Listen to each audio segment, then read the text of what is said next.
36-year-old Bhavesh Agarwal is feeling like Tesla CEO Elon Musk nowadays.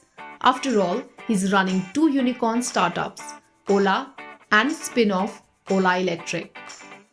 Drawing parallels to the world's richest person, Agarwal confessed to sleeping in Ola Electric's factory in Tamil Nadu as it ramps up production of its newly launched electric scooter. He has had a roller coaster of a year, to put it mildly. Most of the action took place at the Ola Electric factory, 120 kilometers away from its headquarters in Bangalore. Ola began the year on a subdued note. Its core ride-sharing business was in the doldrums, slowly recovering back to the pre-pandemic levels. The upturn would be thrown off the course again in the next few months in the second wave of pandemic. Its FY21 revenue nosedived 63% to 983 crore rupees. And around this time, Ola Electric, the EV unit spun off from Ola in 2019, commenced the construction of its two-wheeler factory. The factory was meant to roll out 2 million scooters annually in the first phase and 10 million by mid-2022.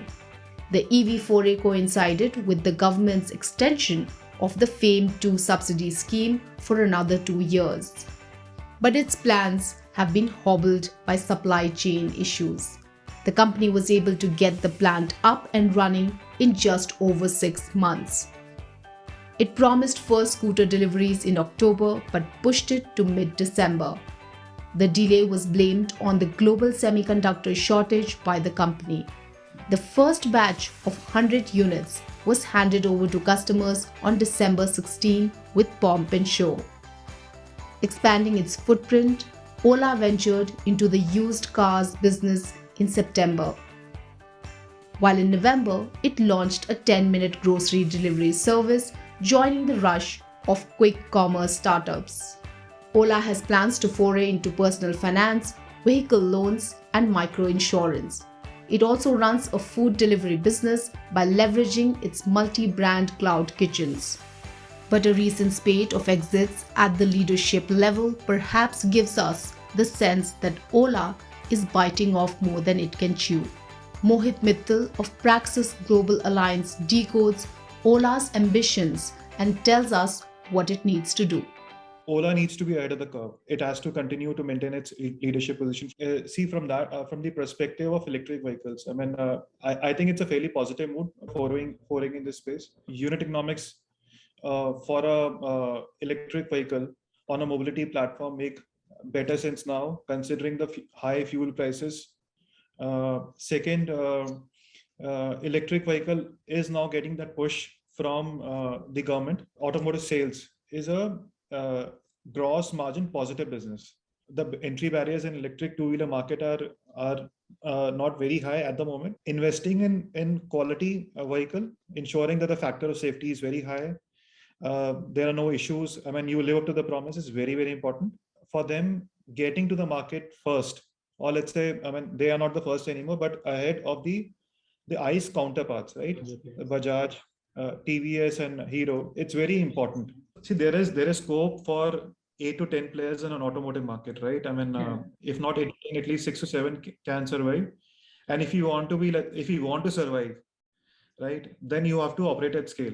Ola the platform will continue to act as a, let's say, sort of an customer acquisition and retention vehicle. See, they need to work and ensure that the customers are satisfied. They don't move away to some other platform. They're also trying out grocery delivery. They've gone into the second-hand cars segment, used car segment, which is a fast-growing segment.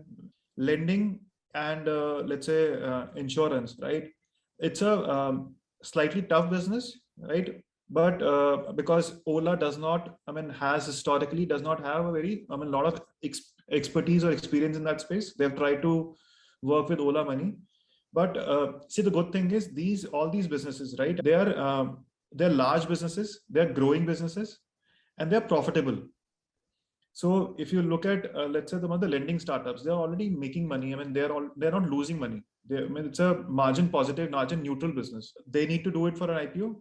But you also need to understand, if any new investors will come in, they will not purely invest for the mobility business, where, let's say, which is sort of now maturing. They will invest for the future growth, but they need to build, let's say, strong teams, seasoned team, stable team with a razor sharp focus needs to be there to scale up these businesses. In August, the gross merchandise value of Ola's cab business crossed pre-COVID levels. The mobility business is showing maturity. It may not require heavy intervention, but ensuring quality in customer service is still the key. On this front, customer complaints have not fallen on deaf ears, and the company is finally taking steps to fix the most important issue of cab drivers cancelling rides. India has no dearth of visionary entrepreneurs who can attract hundreds of millions of dollars in funding in an instant. Agarwal is among those. Agarwal is among those that are leading the pack, attracting funds from the likes of SoftBank, Tiger Global, and Falcon Edge Capital. As the year was coming to a close, Agarwal has been able to take Ola's valuation to $7.3 billion and that of Ola Electrics to $5 billion. A no easy feat. After a year that has taught hard lessons to Bhavish Agarwal, an eventful 2022 awaits him. Ola is planning an IPO in the first half of next year and is preparing to launch a super app with all its offerings. As for Ola Electric, Agarwal says they are still at the start of their journey.